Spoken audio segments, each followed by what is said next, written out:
चला,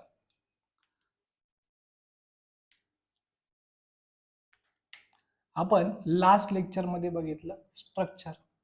स्ट्रक्चर हे सीचं इन्व्हेन्शन आहे. सीचा बेस्ट डेटा कलेक्शन कोण आहे? स्ट्रक्चर आहे. काय करतो स्ट्रक्चर? कलेक्शन करतो डेटाचं, बरोबर का? पण सीपीपी काय म्हणतो की मला फंक्शनचं पण कलेक्शन करायचं आहे, बरोबर ना? म्हणून सीपीपीने क्लास कन्सेप्ट आणली. तुम्हाला पुढे जाऊन काय आहे माहिती का? डेटा स्ट्रक्चर आहे, म्हणजे डेटा स्ट्रक्चर्स अँड अल्गोरिदम्स आहे. तुम्ही जे सॉल्व्ह करता ते सॉल्व्ह ह्या स्ट्रक्चरचा वापरून करता का? तिथे माझ्या व्हॅल्यूला इम्पॉर्टंट आहे, तिथे माझ्या डेटाला इम्पॉर्टन्स आहे. जर तुम्ही स्ट्रक्चर वापरलं तर तुम्ही सी प्रोग्रामिंग वापरून करता, सीपीपी वापरून पण करू शकता, काही प्रॉब्लेम नाही. पण जर तुम्ही क्लास वापरला तर डीएसए तुम्ही कशातून सॉल्व्ह करता? ट्रिक कळते? हे आलं तर हे पण येतं, हे आलं तर हे पण येतं, काही प्रॉब्लेम नाही. काल तुम्ही प्रोग्राम केले तुम्हाला आठवतात, स्ट्रक्चर, अरे ऑफ स्ट्रक्चर, जे काय असेल ते, बरोबर आहे? सेम प्रोग्राम आपण क्लासमधनं करणार आहे आणि तुम्ही मला सांगणार की कोणता तुम्हाला सुटेबल वाटतोय आणि छोटासा इझी वाटतोय. कोणता प्रोग्राम होता काल स्ट्रक्चरचा? स्टुडंटचा होता. कोणकोणता डेटा होता स्टुडंटकडे? जरा एकदा सांगा मला. Int, role, M1, M2, M3, अजून टोटल, अजून अजून काय नव्हतं ना? नेम होता तुमच्या कालच्या एक्झाम्पल मध्ये. आपण एक्झॅक्टली कालचं बघू. नेम टाकू शकतो, ग्रेड टाकू शकतो, बऱ्याच गोष्टी टाकू शकतो. काल इथे नाव काय दिलं तुम्ही? स्ट्रक्चर ना, ट्रक नाव दिलं. मी आता नाव देतोय क्लास. तुमची मर्जी, तुम्ही काय पण नाव द्या. मिनिंगफुल नाव दिलं तर बेटर आहे. क्लासचं नाव कॅपिटल ठेवलं तर अजून चांगलं आहे. कळतं ना लगेच, अरे हा क्लास आहे, कारण सुरुवात त्याची कॅपिटल झालेली आहे, बरोबर ना? सो क्लास जरासा वेगळाच असला पाहिजे. पुढे मी दिली वॉइड ऍक्सेप्ट. आपण आहे ना कालच्या लेक्चर मध्ये सी आउट सी इन पण शिकलोय, बरोबर ना? मला काय ऍक्सेप्ट करायचंय? रोल, M1, M2, M3 सगळं. मी बोलतोय सी आउट,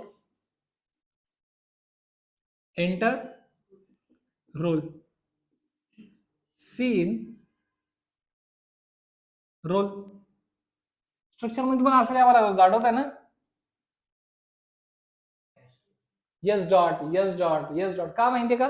कारण तुम्ही जे काही ऑपरेशन करत होतात हे तुम्ही करत होतात स्ट्रक्चरच्या बाहेर.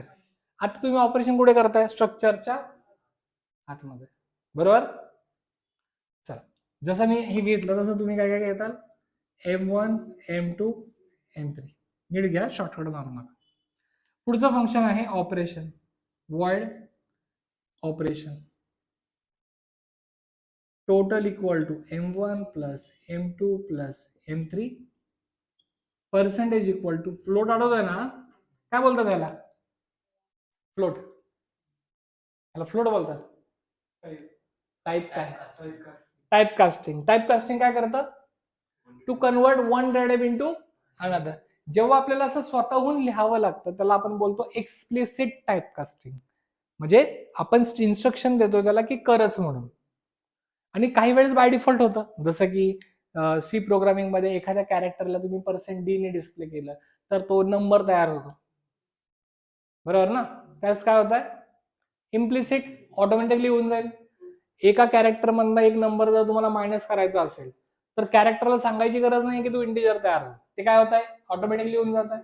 जी गोष्ट ऑटोमॅटिकली होऊन जाते त्याला आपण बोलतो इम्प्लिसिट. ज्याला स्वतःहून लिहावं लागेल, सांगावं लागेल, त्याला आपण बोलतो एक्सप्लिसिट टाइप कास्टिंग. किती काय लिहिणार आहे मी? Total divide by 3. पुढे डिस्प्ले फंक्शन पण लिहूया.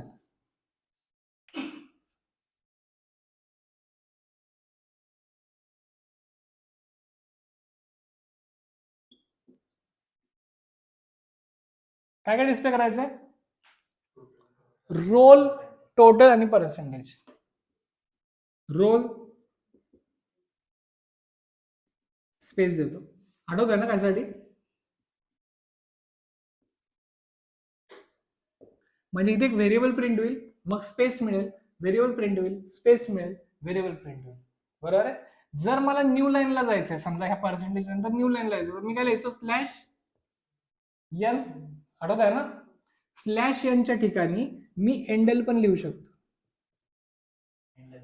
काय असेल सांगा बरं? End line.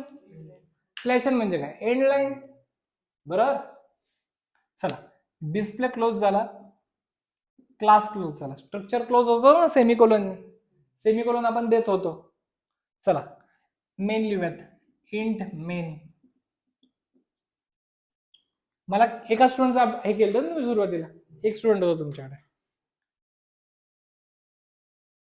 स्टुडंटचा S1 dot accept S1 dot OPR S1 dot display. Okay. Point काय की क्लासच्या आतमधले फंक्शन्स क्लासच्या बाहेर वापरले जाणार नाहीत. क्लासच्या आतमधले व्हेरिएबल्स क्लासच्या बाहेर वापरले जाणार नाहीत. क्लास जसं तुम्हाला कलेक्शन ऑफ हेट्रोजेनियस डेटा देतं, तसं क्लास तुम्हाला प्रॉपर्टीज पण देतं वेगळ्या. त्याला आपण बोलतो data security properties, data hiding properties. त्यामध्ये 3 गोष्टी असतात, पब्लिक, प्रायव्हेट, प्रोटेक्टेड. वेळ आल्यावर त्याला एकदम डिटेलमध्ये स्टडी करणार आहोत. पण आता सध्या जो गोष्टी मला बाहेरनं ऍक्सेस करायच्या आहेत त्यांना मी इथे लिहितोय पब्लिक. म्हणजे पब्लिकच्या आतमध्ये मी जे काही लिहिल ते क्लासच्या बाहेरनं ऍक्सेसेबल होऊन जाईल. क्लासच्या बाहेर कोण आहे? मेन. मग मेन मधनं मी ऍक्सेप्टला, ऑपरेशनला, डिस्प्लेला कॉल करू शकतो. तुम्ही म्हणताल सर मी डेटाला का नाही केलं? बरोबर ना? डेटा कधीच पब्लिक करायचा नसतो. एक्झाम्पल घेऊयात. म्हणजे प्रत्येक गोष्टीने सीपीपीने किती विचार केलाय बघा, रिअल लाईफचा विचार करा. विचार करा की तुम्ही बँकेत जाता, बँकेत जाऊन समजा एटीएम बंद असेल तर बँकेत जाऊन स्वतःहून पैसे काढता. बँकेमध्ये पैसे त्यांच्या कुठेतरी लॉकर मध्ये ठेवले असतील. ओके. तुम्हाला जर पैसे काढायचे असेल तर तुम्ही काउंटरला जाता, तिथे एम्प्लॉई असतो. तुम्ही सांगता की मला हे हवंय. तो एम्प्लॉई उठतो, लॉकर पाशी जातो, पैसे काढतो, तुम्हाला आणून देतो. तुमच्यासाठी ऍक्सेसेबल तो एम्प्लॉई आहे का ते पैसे? तुम्ही कोणाला भेटू शकता? एम्प्लॉईला. म्हणजे एम्प्लॉई शिकवताना आठवतं ना, मी फंक्शन बोलताना बोललो तो फंक्शन आपला एम्प्लॉई असतो. सो एम्प्लॉई हा ऍक्सेसेबल ठेवताय, ठीक आहे. पण तुमचं लॉकर, तुमचा डेटा, तुमचा हा काय असला पाहिजे? प्रायव्हेट. असं बँक करेल का? अच्छा, बँक काय म्हणेल की तुम्हाला पैसे काढायचे आहेत का? एक काम करा, चेकबुक लिहा, चेकबुक मधला चेक काढा, तुम्हाला जेवढे अमाऊंट काढायची तो चेक टाका ह्या बॉक्समध्ये, तिथे लॉकर आहे, त्या लॉकर मध्ये तुम्हाला जेवढे पैसे काढायचे, जेवढे तुम्ही लिहिलेत ते घ्या आणि घरी जावा. वर्क होईल? लोक 5,000चा चेक लिहितील, 50,000 घेऊन येतील घरी. बरोबर ना? सो काय पॉइंट आहे आपला की कोणाला पण डेटाला हात लावून द्यायचा नाही. तुम्ही फंक्शनला वापरून द्या. जर तुम्हाला काय हवंय आमच्या डेटाबेस मधलं तर तुम्ही डिरेक्टली डेटाबेसला नाही हात लावणार.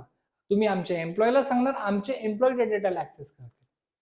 म्हणजे या डेटामध्ये जर काय गडबड झाली तर मी बाहेरच्या लोकांना बघणार आहे का कुणी केलं असेल? कुणी केलं असेल? कारण का ह्या तिघांच्या व्यतिरिक्त त्या डेटाला कोणी हात लावू शकत? ट्रिक कळाली आहे का असं करायचं? कोणती गोष्ट सोपी आहे? क्लास का स्ट्रक्चर? का क्लास का बेटर वाटतं? ते एस डॉट लिहायची गरज नाही. क्लासने मेनला त्रासच दिला नाहीये, सगळं स्वतःहून बनवलेलं आहे. बरोबर आहे. अजून फंक्शन बनवलं तर माझं काम डिस्ट्रीब्यूट झालेलं आहे. अजून ऍक्सेस मिळालेला आहे. एखादं फंक्शन असं आहे, नीट लक्ष द्या, बँकमध्ये डिरेक्टली जाऊन तुम्ही मॅनेजरच्या केबिन मध्ये जाऊ शकता का? जरी तुमचं काम असेल मॅनेजरकडे तरी तुम्ही डिरेक्टली मॅनेजरच्या केबिन मध्ये जाऊन बसू शकता? नाही. तुम्ही समोर जाऊन जे पब्लिक एम्प्लॉईज आहेत त्यांना सांगता की माझे मॅनेजरकडे काम आहे, तो एम्प्लॉई म्हणतो थांबा मी विचारून येतो. बरोबर ना? किंवा तो म्हणतो की मला सांगा, मी तुमचा मेसेज देतो त्यांना. मग डिरेक्टली तुम्हाला ऍक्सेस त्या माणसाला दिलेला. तसं तुम्ही एखादं फंक्शन घेऊ शकता, त्याला तुम्ही प्रायव्हेट करा. प्रायव्हेटचं मिनिंग काय? जर मी इथे एक फंक्शन लिहिलं, void xyz हा प्रिंट करतोय XYZ ला, आणि हा आहे प्रायव्हेट, तिथे मला परत पब्लिक लिहावं लागेल. म्हणजे पब्लिकच्या खाली सगळे पब्लिक असतात, पब्लिक पब्लिक, नंतर मी याला पहिले प्रायव्हेट, मग हा झाला प्रायव्हेट, मग परत मला ह्याला पब्लिक करायचं होतं, त्याला मी परत काय केलं, पब्लिक केलं. कळतं? तर आता हिदनं याला कॉल नाही जाऊ शकत, मी क्लासच्या बाहेरनं याला कॉल करू शकत, पण हे करू शकतात. का? त्यांच्या सर्कल मधली डेटा आहे ना, बरोबर ना, तर ते करू शकतात.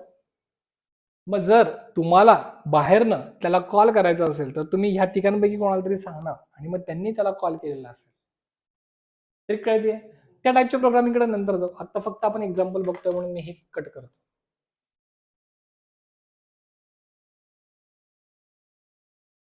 आयडिया क्लिअर झाली? एक्झाम्पल लिहा न्यू पेजला, class and object, class and object. लगेच प्रोग्राम नाही लिहायचा, काही पॉईंट सांगणार आहे आधी समोर असलेल्या एक्झाम्पल वरनं. Class is a blueprint of real time entity. Class is a blueprint of real time entity. ब्रॅकेटमध्ये ऑब्जेक्ट लिहिलं तरी चालेल. Class is a blueprint of object, आणि खाली ऑब्जेक्ट बद्दल लिहून घेऊयात, object is a real time entity. हे दोन शब्द लाईफ टाइम लक्षात ठेवायचे जेव्हा जेव्हा तुम्ही ऑब्जेक्ट ओरिएंटेड प्रोग्रामिंग रिलेटेड गोष्टी करता. आता ह्या दोन शब्दांचे मिनिंग मला तुम्ही सांगू शकता की रिअल टाइम एंटिटी म्हणजे काय? मी जर म्हणतोय object is a real time entity, तर रिअल टाइम एंटिटी म्हणजे काय?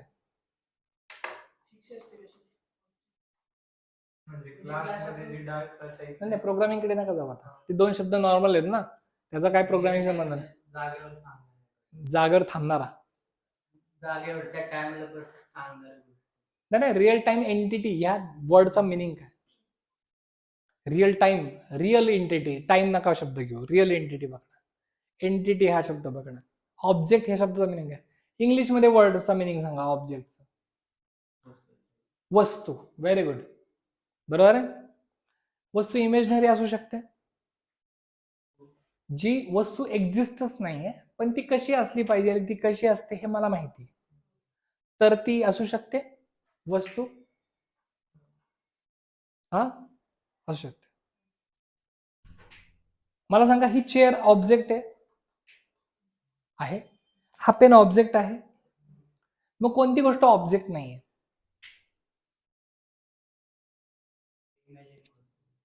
आता तुम्ही तर म्हणला ना, हा इमेजिन काय करतोस तू?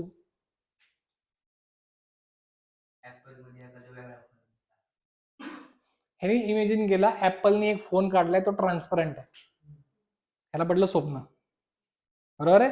आणि ह्याने विचार केला, अच्छा ट्रान्सपरंट फोन खूप छान आहे, मी घ्यायला जातो, ह्याने घेऊन आणला पण, तर तो ऑब्जेक्ट झाला का? रिअल लाईफ मध्ये असेल तर ऑब्जेक्ट, म्हणजे जो प्रेझेंट आहे तो रिअल, त्याच्या स्वप्नामध्ये तो प्रेझेंटच आहे ना, स्वप्नाच्या बाहेर नाही. ओके ओके, हेच मला तुमचे कन्सेप्ट क्लिअर करायचे आता. तर पॉईंट बघा काय, मला स्वप्न पडू देत, मी विचार करू देत, काही करू देत, जर मी एखादी गोष्ट ठरवली ती अशी अशी आहे आणि ती मी स्वप्नामध्ये का होईना मी हातात घेतली होती, तर तो माझा झाला ऑब्जेक्ट. मिनिंग कळतं? एक आहे ना, प्राणी असतो, एक पक्षी आहे बगळ्यासारखा, त्याचं नाव आहे राजहंस, नाव ऐकलं असेल. तो काय करतो माहितीये का, दुधातून पाणी काढायला काढतो, पण हा पक्षी कोणी बघितलेला नाही ना, तो एक्झिस्ट करतो, पण त्याची कॅटेगरी बनवलेली, कुठेतरी लिहिलेलं ऐकलं असेल म्हणून, मग तो राजहंस ऑब्जेक्ट झाला का? हा शब्द कॅरी करायचा झाला. ओके, मी ह्या परत पॉईंटकडे येतोय, ऑब्जेक्टकडे. दुसरा त्याच्या अगोदरची लाईन काय होती, क्लास इज अ ब्ल्यूप्रिंट. आता ब्ल्यूप्रिंटचं मिनिंग सांगा मला.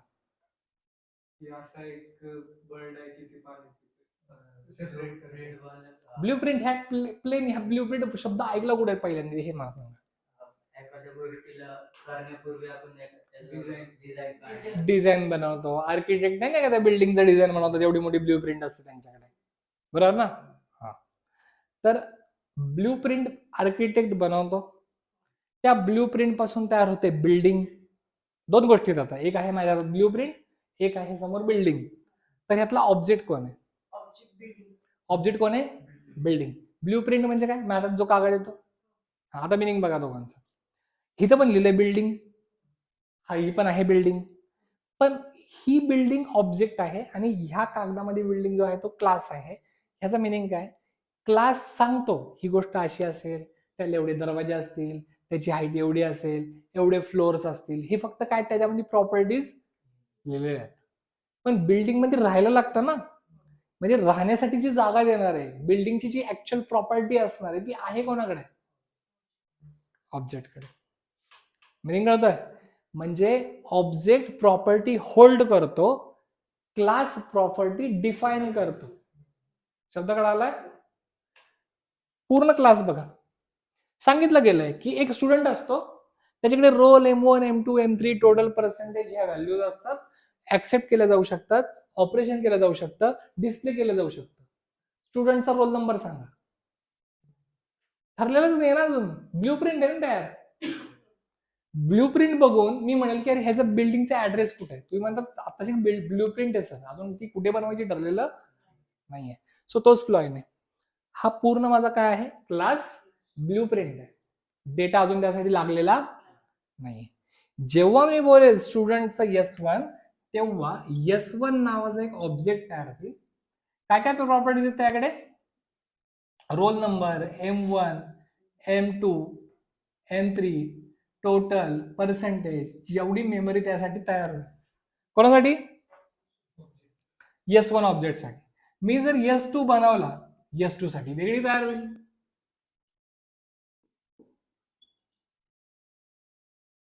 म्हणजे S1 डॉट ऍक्सेप्ट केल्यानंतर डेटा कुठे स्टोअर होईल? S1 मध्ये. S2 डॉट साठी ऍक्सेप्ट केल्यानंतर S2 साठी ऍक्सेप्ट. कळतंय मला काय सांगायचंय? ब्ल्यू प्रिंट आहे हातामध्ये. एका ब्ल्यू प्रिंट पासून मी किती बिल्डिंग बांधू शकतो? एकच बांधू शकतो? किती पण बांधेल? लिमिट? या स्टुडंट क्लास पासून मी किती पण ऑब्जेक्ट बनवेल, माझी मर्जी. मिनिंग कळतोय? म्हणजे प्रत्येक ऑब्जेक्टला क्लास असतो, प्रत्येक क्लासला ऑब्जेक्ट असू शकतो. क्लासला ऑब्जेक्टला क्लास असावाच लागतो. आणि पण क्लासला ऑब्जेक्ट असलाच पाहिजे असं काही नाही. मी फक्त क्लास बनवून ठेवले, ऑब्जेक्ट बनवेल तेव्हा बनवेल. ठीक आहे, आपण करेक्ट करूयात त्याला. क्लिअर? हा, आता त्या पॉईंटकडे येतो मी. कुठला पॉईंट चाललो होता आपला? ऑब्जेक्टचं काहीतरी चाललं होतं ना आपलं. बर्ड, राजहंस पक्षी. जो पक्षी हा हा तो पक्षी काय करतो? दुधातलं पाणी कडेला काढतो. ठीक आहे. असं कुठलंही डिव्हाइस नाही आहे मार्केटमध्ये, कुठलंही इलेक्ट्रॉनिक कुठलंही डिव्हाइस नाही असं मार्केटमध्ये जो पाण्यामधलं दूध कडायला काढेल. सिंपल गोष्ट आहे, दुधातलं पाणी कडायला काढेल. ओके, पण तशी ते लिहिलं गेलेले कन्सेप्ट आहे. मग तो क्लास आहे का ऑब्जेक्ट आहे?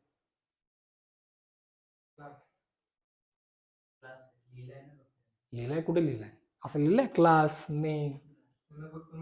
कन्सेप्ट आहे. काय ती? एक कन्सेप्ट आहे. मग त्याचा ऑब्जेक्ट कधी असेल? ओके ओके, चला ह्या पॉइंटला क्लिअर करतो मी. मला आहे ना बोर्डवर लिहिण्यासाठी एक पेन हवा आहे. ओके, तर पेन काय आहे? क्लास आहे का ऑब्जेक्ट आहे? क्लास आहे. ऑब्जेक्ट आहे. कुठे आहे पेन?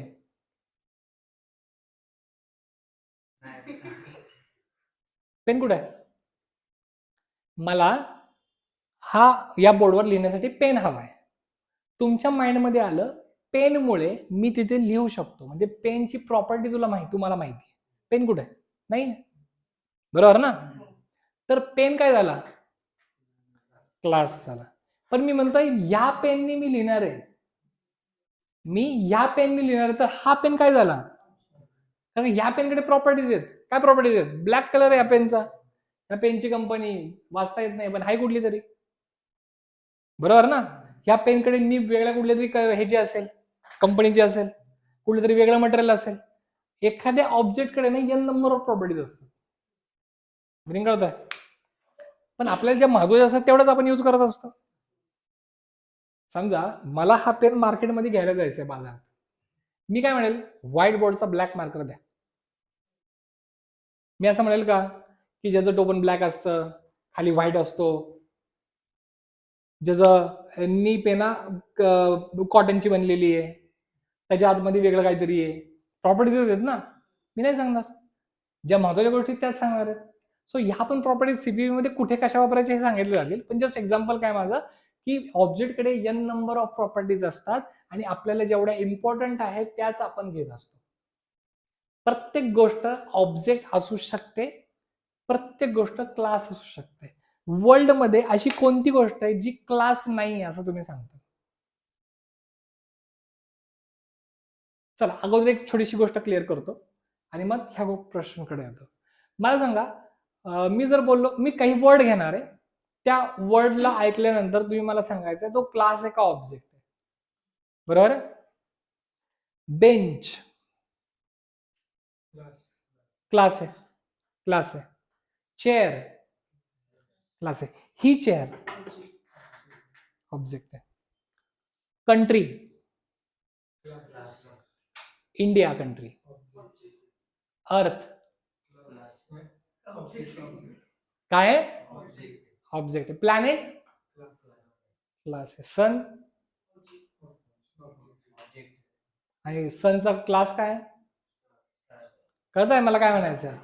प्रत्येक ऑब्जेक्टला क्लास असणार आहे. म्हणजे एखादा ऑब्जेक्ट आहे समोर आपल्याला दिसतोय, पण त्याच्या प्रॉपर्टीज काय आपल्याला माहित नाहीयेत, तो तिथे काय हेच माहित नाहीये. तर आपण असं म्हणू शकतो की हा तो दिसतोय, पण तो कशाचा ऑब्जेक्ट आय डोंट नो, पण त्याला नक्कीच काही नाही तरी प्रॉपर्टीज आहेत. सो मला असा क्वेश्चन विचारायचा आहे, अशी कुठली गोष्ट आहे का की तो ऑब्जेक्ट आहे पण क्लास नाहीये, किंवा क्लास आहे पण त्याला ऑब्जेक्ट नाहीये? राजहंस प्राणी क्लास आहे, सगळ्यांना माहिती तो काय करतो, तो कुठल्या कलरचा आहे, तो कशासारखा दिसतो, तो कुठे सापडेल, म्हणजे पाण्यामध्ये सापडतो तो बेसिकली, असं त्याने लिहून ठेवलेलं आहे. पण त्याला कुणी अजून बघितलेला म्हणजे त्याचा ऑब्जेक्ट सापडलेला असतील अगोदर काही वर्षांपूर्वी, पण आता तर दिसलेला नाहीये. म्हणजे त्याचा ऑब्जेक्ट अस्तित्वात कन्सेप्ट आहे. जसं मी एक एक्झाम्पल सांगितलं, तर तुम्ही एक दुसरं सांगा. डायनोसॉर आहे, क्लास आहे पण ऑब्जेक्ट नाही आहे. बरोबर ना? गुड. क्लास आहे पण ऑब्जेक्ट नाही आहे. आता तुम्ही सांगा ऑब्जेक्ट आहे पण क्लास नाही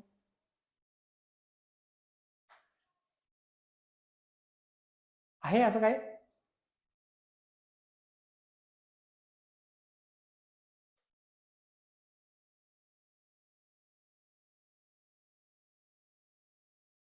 तुम्ही स्वतः काय आहात? क्लास आहात का ऑब्जेक्ट आहात? मग तुमचा क्लास काय आहे? Very good. Human, student. बरोबर ना? तुम्ही जिथे जाताल तिकडे तुमचा क्लास चेंज होईल. बरोबर? अजून तुम्ही एखाद्या दुकानात गेला तर तुम्ही कस्टमर होऊन जाताल, तुम्ही कॉलेजला गेला तर तुम्ही स्टुडंट होऊन जाताल. बेसिकली तुम्ही ह्युमन आहात. बरोबर ना? तुम्ही एखाद्या गेम मध्ये भाग घेतला, तुम्ही कंटेस्टंट होऊन जाता. हा, कारण का त्यांच्या इन्व्हायरमेंटसाठी, त्यांच्या डेटाबेससाठी तुमचा कंटेस्टंटचाच डेटा इम्पॉर्टंट आहे. तुमचं एज किती, तुमचं वेट किती, तुम्ही कोणती कॅटेगरीमध्ये खेळणार आहात, दॅट्स इट. बरोबर ना? हा. सो माझा क्वेश्चन काय, कोणता ऑब्जेक्ट आहे पण त्या ऑब्जेक्टला क्लास नाही आहे का? मी जे स्टेटमेंट दिलं होतं ते बरोबर आहे की प्रत्येक ऑब्जेक्ट असेल तर त्याला क्लास असणार आहे.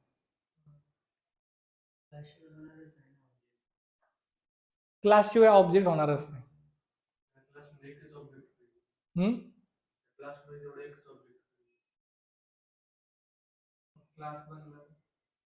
मला काय कळालं? क्लासमध्ये एकच ऑब्जेक्ट पाहिजे, मला नाही कळालं काय.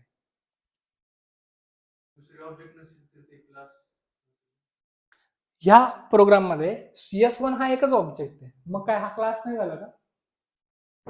झाला ना? विचार करा की तुम्ही असं वरती मोबाईल ठेवला ना, फोटो घेतला, तुम्हाला तुमच्या फोटोमध्ये एक डॉट दिसला व्हाईट, बरोबर आहे? तो ऑब्जेक्ट आहे, तो ऑब्जेक्ट काहीतरी दिसला म्हणजे ऑब्जेक्ट आहे ना, पण तो ऑब्जेक्टचा क्लास कोणता आहे?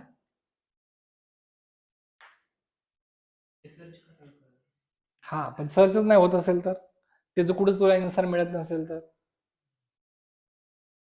त्याचा क्लास नाही. पण तू काय म्हणशील, जाऊ दे कुठला तरी स्टार असेल, सोडून द्या. मग तू त्याला काहीतरी काहीतरी लावूनच टाकलं, बरोबर ना? म्हणजे जरी त्याची एक्झॅक्टली इन्फॉर्मेशन, एक्झॅक्टली त्याच्या प्रॉपर्टीज तुम्हाला माहिती नसतील, तर तुम्ही XYZ त्याला कॅटेगरीमध्ये काय करून टाकता, टाकून देता, अननोन क्लास, तो गेला तिकडे. मिनिंग कळतोय का? म्हणजे प्रत्येक ऑब्जेक्टला तुम्ही काय केलेलं आहे किंवा ह्युमननी काय केलेलं आहे, कोणत्या ना कोणत्या प्रत्येक ऑब्जेक्टला कोणत्या ना कोणत्या तरी क्लासमध्ये डिस्ट्रीब्यूट करून टाकलेलं आहे, ऍड ऑन करून टाकलेलं आहे, बरोबर आहे? म्हणजे आपण असं म्हणू शकतो की क्लास असेल तर ऑब्जेक्ट असतो, ऑब्जेक्ट असेल तर क्लास असतो. एकदम आयडिया क्लिअर झाली? इथे कळालंय? लिहून घेतलंय? लिहून घे बरं आता.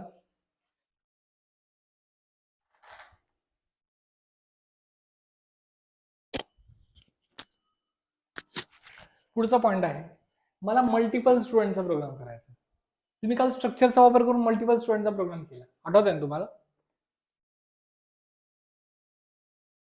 त्या केसमध्ये तुमचं स्ट्रक्चर चेंज झालं का? स्ट्रक्चरची डेफिनेशन होतं ते चेंज झालं का? नाही. कोण चेंज झालं? मेन ना. मग आता सुद्धा क्लास चेंज होणारच नाही, क्लास तोच राहील. चेंज होईल तर मेन चेंज होईल. तर मेन कसा चेंज होईल बघा,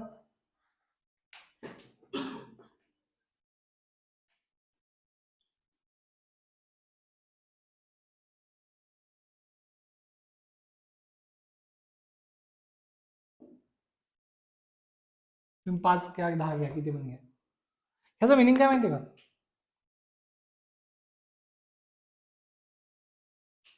लास्ट टाइम आहे ना मी ॲरे ऑफ स्ट्रक्चरची डायग्राम वेगळी काढली होती, ड्रॉ करून दाखवली होती का तुम्हाला? आठवत आहे ना? हा काय होता? Array of structure.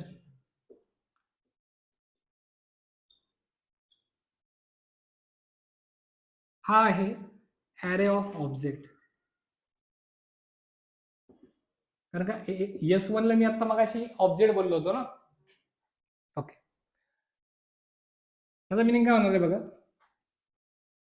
ऑब्जेक्ट असं तयार होतो, व्हिज्युअलाइज असं नेहमी केलं तरी चालेल, एवढे ऑब्जेक्ट तयार झालेले असतील.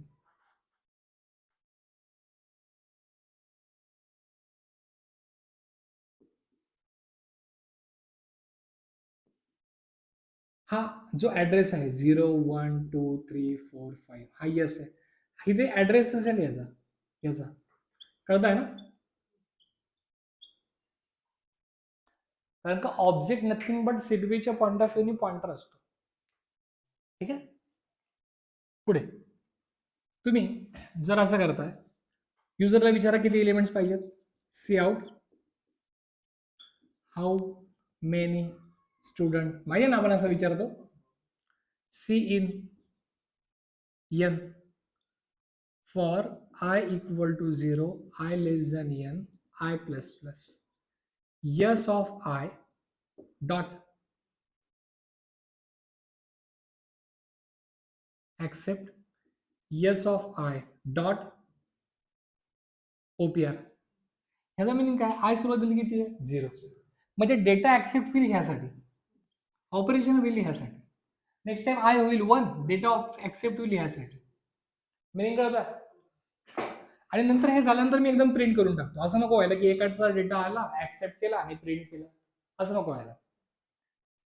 I equal to 0, I less than n, I plus plus, yes of I dot display आणि मेन क्लोज. कोणतं छान वाटतंय मल्टिपल स्टुडंटचा, ॲरे ऑफ स्ट्रक्चर का ॲरे ऑफ ऑब्जेक्ट? सिम्प्लिफाय वाटतोय ना? नीट लिहून घेताल, डायग्राम नीट ड्रॉ करताल.